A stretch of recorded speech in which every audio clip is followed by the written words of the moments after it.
You've been told to scale by selling more, but what if the secret is stopping the leaks first?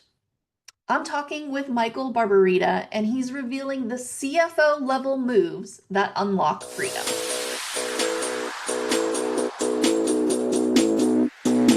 All right, so Michael, let's start with what is it that most founders don't talk about? Like that moment that for you specifically, like you realized working harder wasn't going to scale your business. Back in 1999, I sold my second business successfully. My first business sold for multiple seven figures, and I didn't think I could do no wrong at that point. But I think what I learned is that there's only a few things that you need to know uh, about running your business that will get you out of that hamster wheel. Number one is clarity. Before you could do tactical things, you have to strategically understand why am I doing this? Where am I headed? And what does success look like for me? But that's not in your business, in your life. And I've seen this mistake happen over and over again.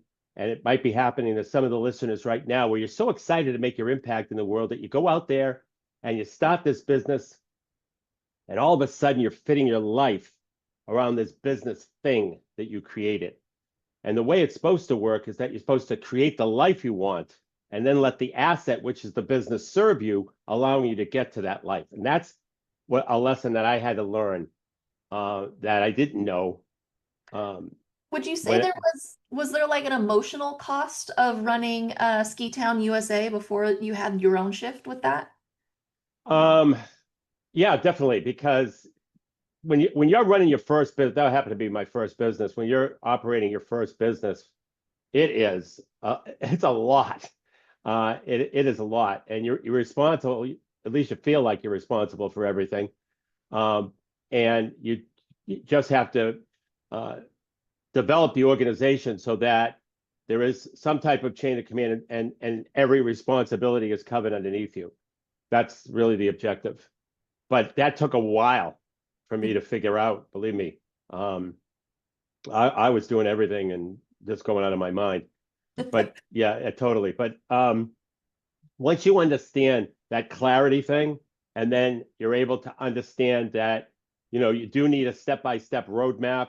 You do need to upgrade your skills because personal development is critical, which is how I evolved, so to speak. And then you have to master your psychology. And what I mean by that is the mindset that it took to go from zero to 250,000 in sales is 100% different than going from 250 to a million to 3 million, 3 million and beyond.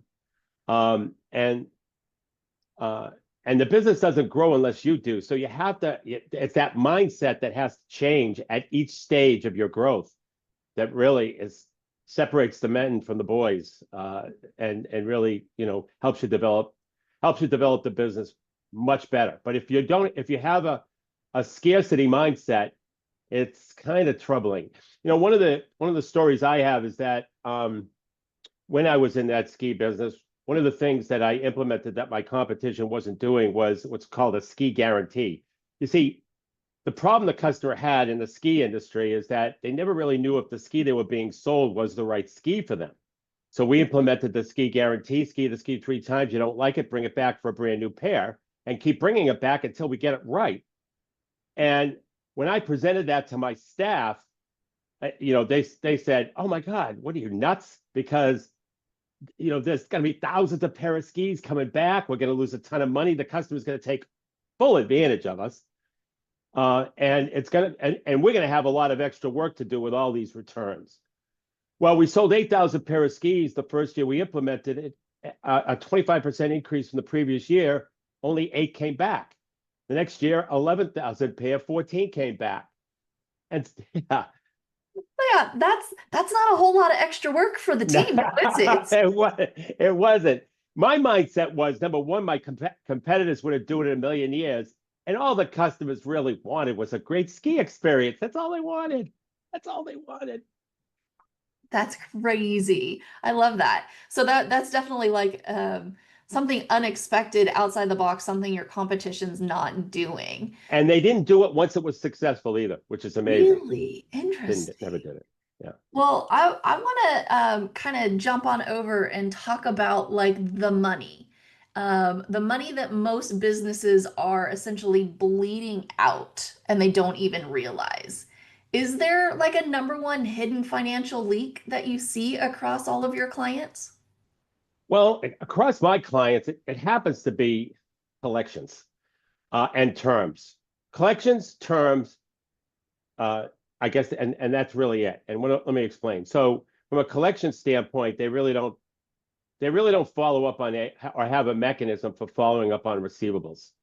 And as a result, people take advantage of them. And then, with respect, you should always take whenever it's professionally, uh, uh, I should say, whenever it's professionally necessary, which is almost every time, take a deposit.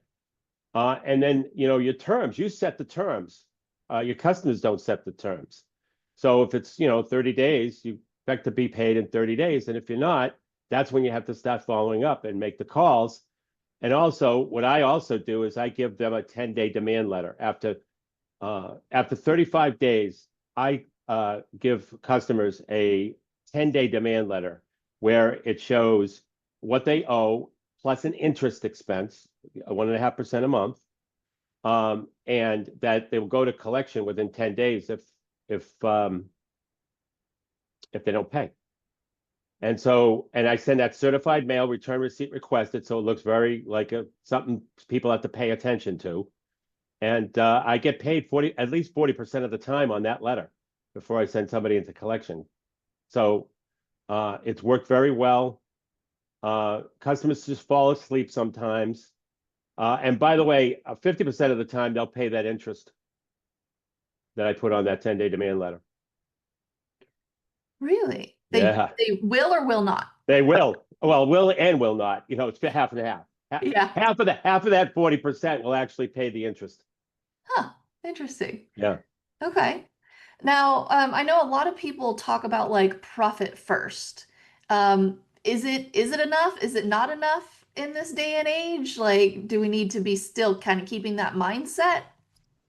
Yeah. Well, first of all, pro profit is very important. So I certainly don't want to negate that. I, when I work with business owners, we deal with five, what I call the vital five.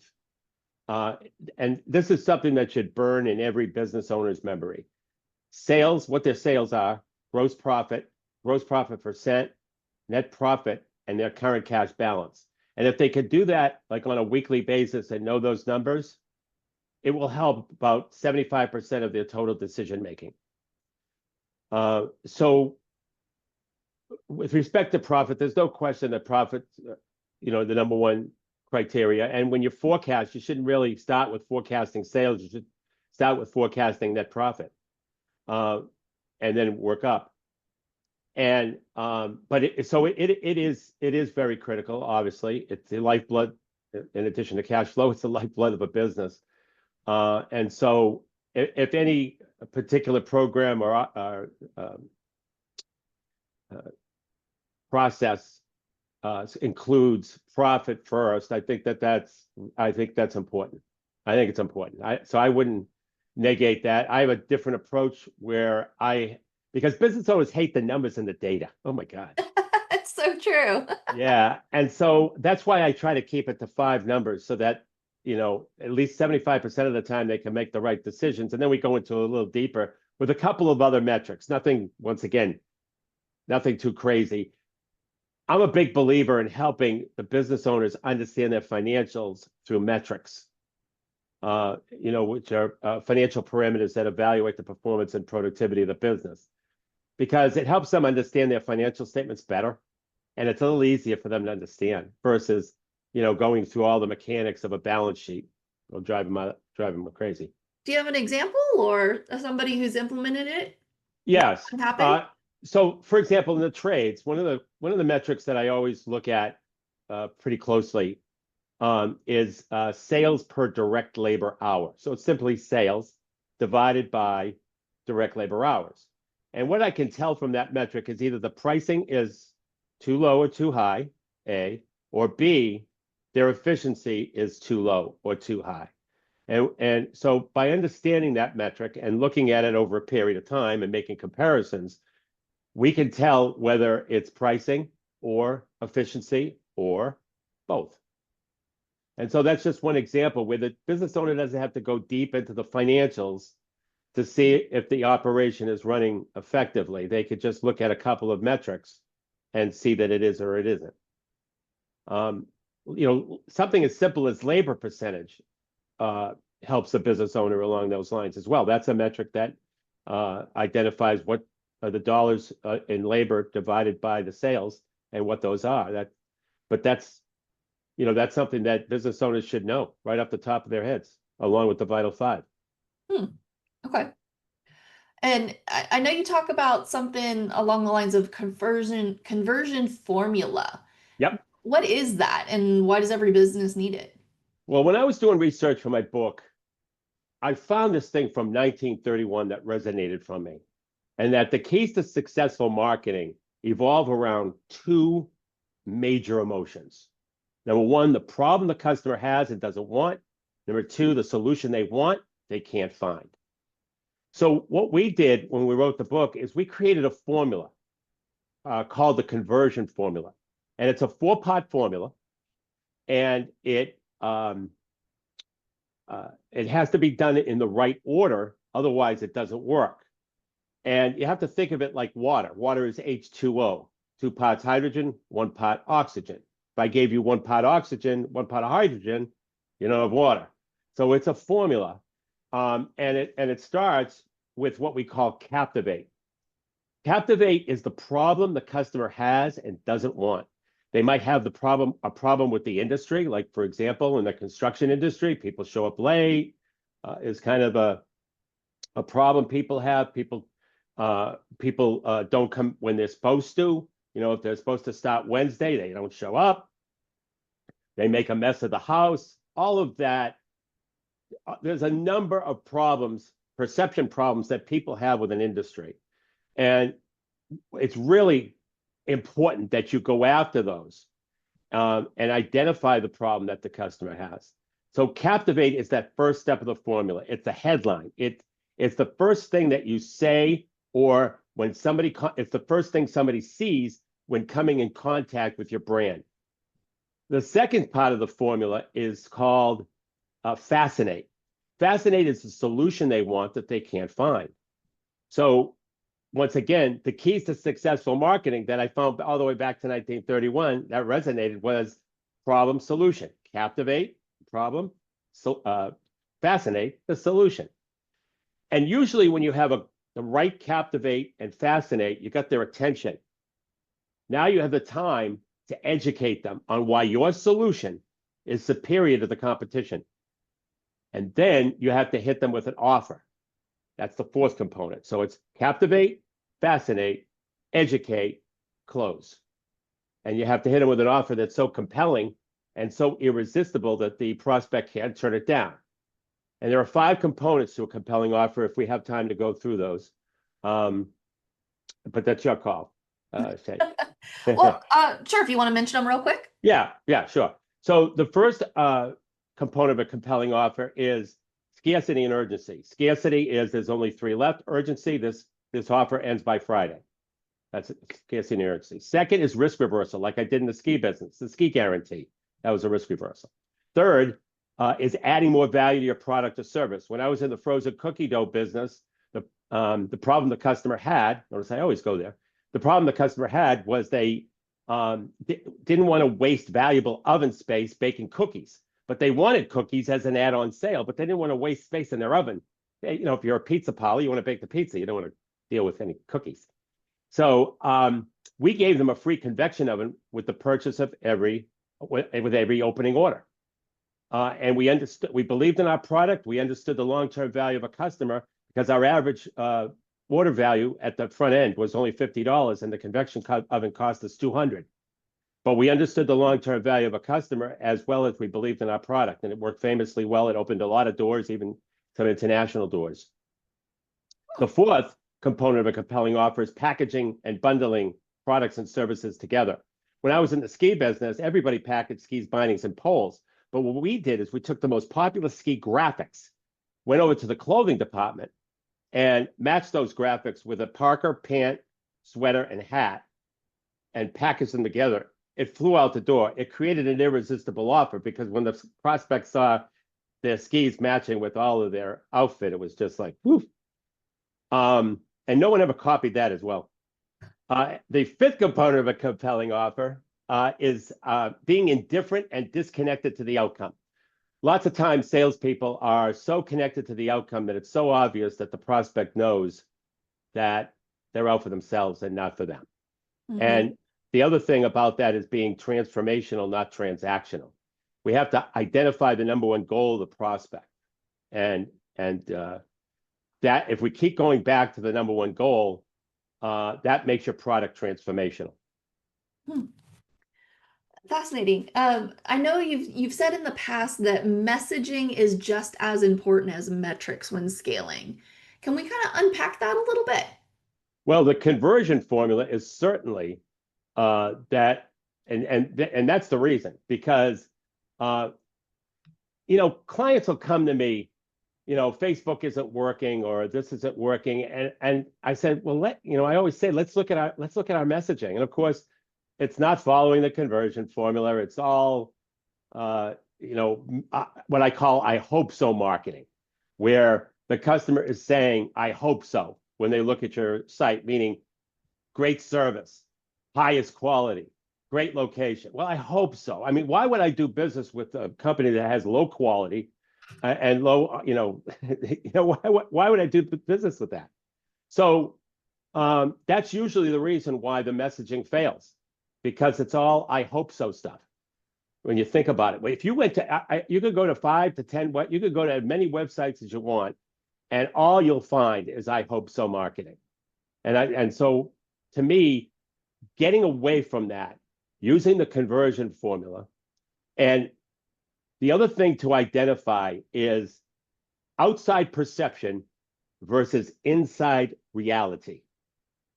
So let me explain what I mean by that.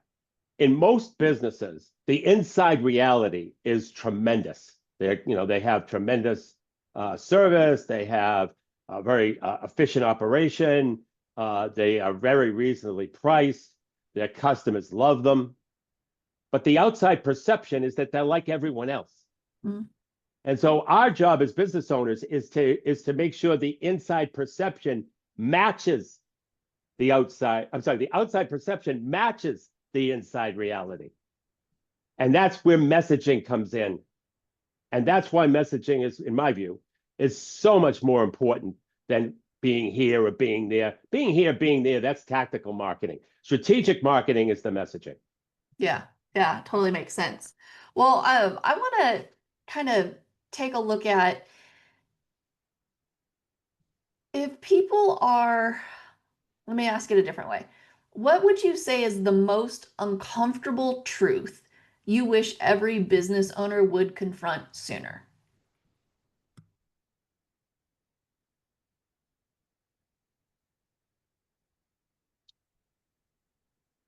Probably mindset that they don't, because what happens is when you're going from 0 to 250,000, and that's just a sample range. It could be from 0 to 500, 0 to 750, 0 to a million. You have a way of doing it, and you just know it's successful because it took you from 0 to a million, or 0 to 250, or 0 to 400. But you find out very quickly that something has to change, otherwise you'll stay stuck there. And that's the realization. That's so hard to break. It's so hard because you've been doing things a certain way for so long, and all of a sudden it's not working. Yeah. And you're killing yourself too, because part of what helped you grow was all of your involvement. That's fascinating to hear somebody like with a CFO, money background going, it's your mindset. Right. Right. You Well, don't necessarily hear that. what I found, Shay, is that you don't get, if you're a CFO in the Fortune 500, you do not get a job unless you're strategic. So I looked at all, when I look at the fractional CFO landscape, they're all numerical and financially driven, and they're fantastic, but they're all financially driven. I wanted to be strategic as well as financial, combine them both.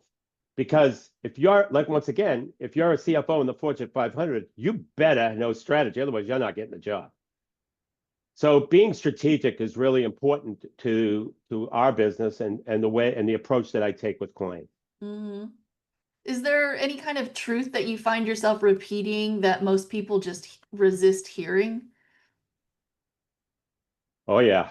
Um, I think mostly it's trying to understand the messaging, trying to understand getting away from that I hope so stuff. I think that it takes a lot for people to break through that stuff because they see everybody else doing it. And by the way, Coca-Cola does it. All the big companies do it. And so they're thinking it's right. Now, they're not thinking about the billions of dollar budgets that those companies have. We small business owners don't have that budget. So we can't afford to be tactical. We have to be strategic. Otherwise, we have a rough go of it. Yeah, yeah. I'm curious to know like what's next for you? What's next in your life and your businesses? What are you being challenged with now in your own business? Well, my biggest challenge, I think, at this juncture is um, get keeping clients disciplined and staying on track.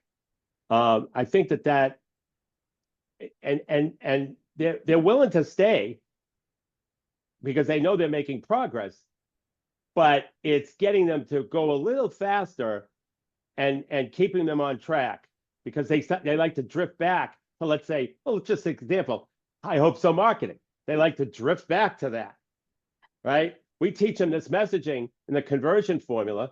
We also tell them about the buyer's journey. By the way, we're 1 to 3% of buyers in any market, at any time, at any moment, in any industry are ready to buy now. The other 97 to 99% are on the buyer's journey. And so we're trying to shift the business owner's mindset to understand how to go after that large group of customers, Mhm, that larger group, that incredibly larger group of prospects. mhm. So I think it's keeping them on track, and because they Yeah, drift. yeah. What would you say that what would be one action tip that someone listening can take this week to stop any of the financial bleeding that they might have and leading with more clarity? Uh, Look at your receivables and how far behind they are. Understand your terms, including the deposits that you take. Um, think about the compelling offers that I talked about and whether they're incorporated in how your offer is constructed and delivered. Um, I would say also think about the conversion formula that I talked about and how to construct that and see if you can match your inside reality with your outside perception. See if you can match that. I think heavy about that one. Yeah. Amazing. Michael, I appreciate you being with us today. If somebody was wanting to connect with you, ask you some more questions, what's the best way for them to reach out and connect? Well, they could go to nextstepcfo.net. One of the things that we do is we do book interviews. And a book interview is 90 minutes sorry, 60 minutes on Zoom. We present strategies from our book called Powerful Business Strategies. And it's these strategies that your competition isn't doing that we present. And then we ask you from an industry perspective, what would the impact be if a business owner in your industry were to implement that? And then we document it for the book. And that's it. It's 60 minutes on Zoom. And uh, the only thing I can promise you is that you'll learn business strategies that your competition isn't doing. And so go to nextstepcfo.net/contact, fill out the contact form. In the message box, put book interview, and I'll be in touch with the calendar. Perfect. Thank you again, Michael. And I want to thank all of our listeners for joining us on another episode of Creating Powerful Impact. Please remember to share, like, and subscribe. Until next time, have an outstanding rest of your day. Take care. Thanks. Thank you so much for listening to the Creating Powerful Impact podcast. If you are a successful coach, speaker, author, or thought leader who would like to be on this program, simply visit creatingpowerfulimpact.com/guest. If you are someone who got something out of this interview, would you please do me a favor and share this episode on social media? Just do a quick screenshot with your phone and text it to a friend or post it on your socials.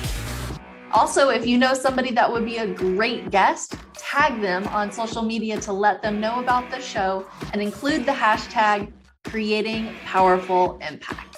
I love seeing all of your posts and great guest selections. We are regularly putting out new episodes and content. To make sure you don't miss any episodes, go ahead and subscribe. Your thumbs up, ratings, and reviews go a long way to help promote the show, and they really mean a lot to me and my team. Want to know more about us? Head on over to our website, graceandeaseproductions.com, or follow me on LinkedIn, Facebook, or Instagram. Just look for Grace and Ease Productions on your favorite platform.